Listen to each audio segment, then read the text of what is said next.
Assalamualaikum warahmatullahi wabarakatuh. Perkenalkan, nama saya Keila Zahra Alifia dengan NIM 230210102035 dari Universitas Jember, Prodi Pendidikan Fisika. Dalam video ini, saya ingin menyampaikan opini pribadi saya tentang kondisi kurikulum pendidikan di Indonesia pada saat ini. Khususnya bagaimana kurikulum ini mempengaruhi pembelajaran siswa, guru, dan masa depan kita bersama. Kita tahu bahwa Indonesia telah menerapkan yang namanya kurikulum merdeka secara bertahap dalam beberapa tahun terakhir ini. Kurikulum ini menekankan pada pembelajaran berdiferensiasi, proyek penguatan profil pelajar Pancasila atau biasa yang disebut dengan P5 dan kemerdekaan belajar. Dibanding dengan kurikulum sebelumnya yang cenderung padat konten, kurikulum merdeka memberi ruang bagi guru dan siswa untuk lebih fleksibel.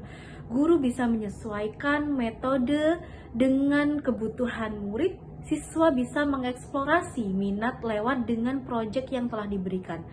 Tapi, apakah implementasinya itu bisa semudah itu? Mari kita simak video selanjutnya. Faktanya, banyak sekolah, terutama di daerah, masih bingung menerapkan dengan kurikulum ini. Kenapa demikian?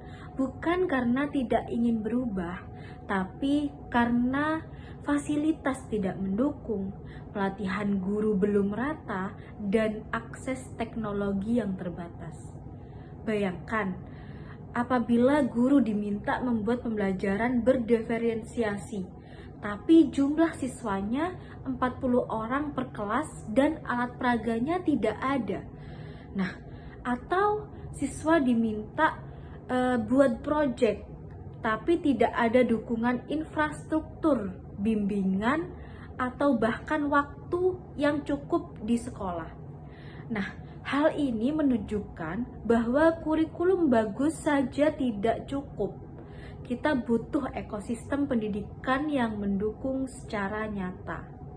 Menurut saya, salah satu kekurangan besar kurikulum di Indonesia adalah belum cukup dalam memberdayakan murid secara psikologis dan sosial.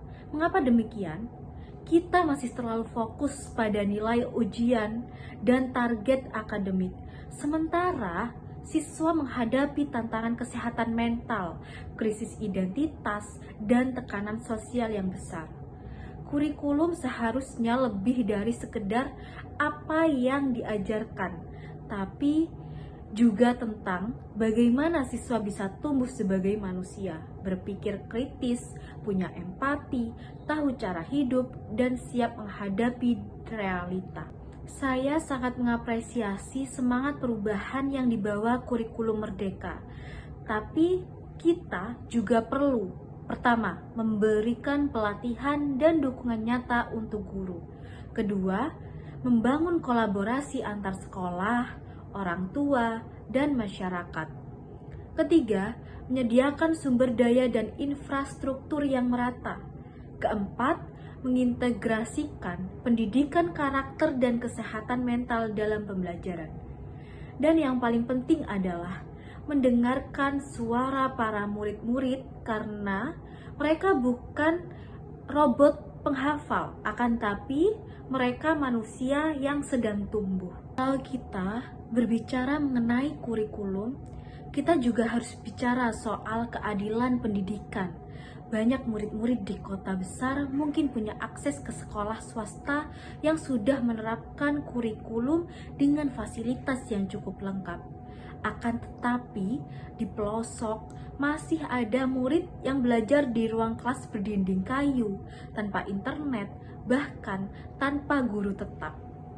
Apakah keadilan pendidikan itu hanya slogan? Kurikulum merdeka punya potensi luar biasa. Akan tetapi, jika hanya diterapkan di sekolah unggulan atau yang punya akses teknologi, maka kita justru memperlebar jurang pendidikan. Mengapa demikian? Padahal seharusnya kurikulum yang baik itu harus bisa mengangkat semua, bukan hanya yang sudah maju saja.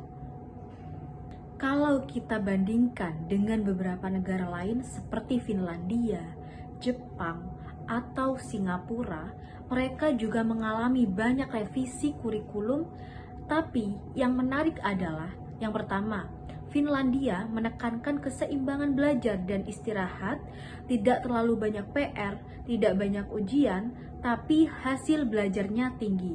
Yang kedua, Jepang justru banyak menanamkan nilai-nilai sosial dan kerjasama dalam kurikulum mereka. Anak diajarkan bersih-bersih, makan bersama, dan saling bantu.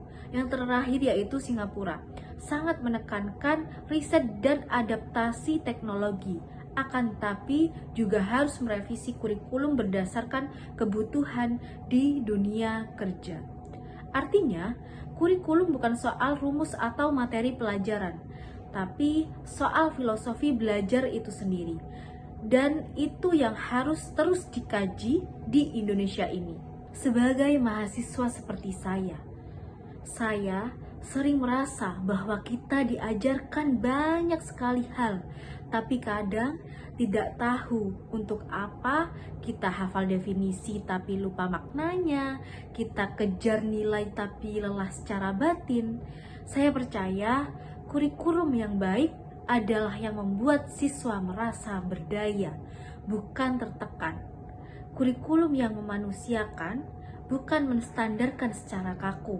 Dan perubahan itu tidak harus besar dulu, tapi bisa dimulai dari cara guru mengajar, cara sekolah mendengar, dan cara murid diperlakukan.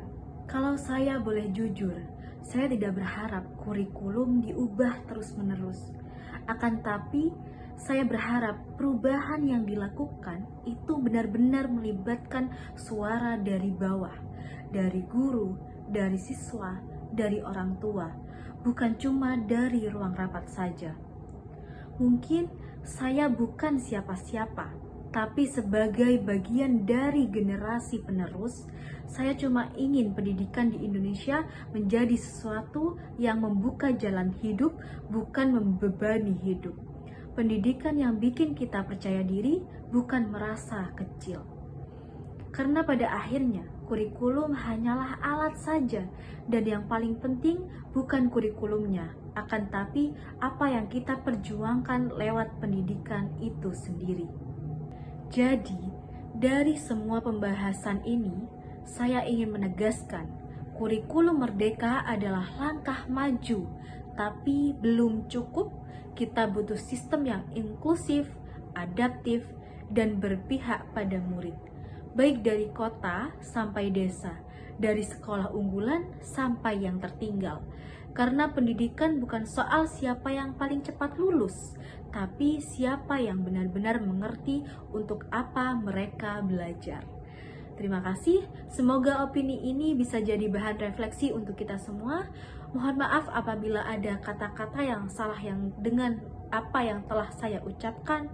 Wassalamualaikum warahmatullahi wabarakatuh.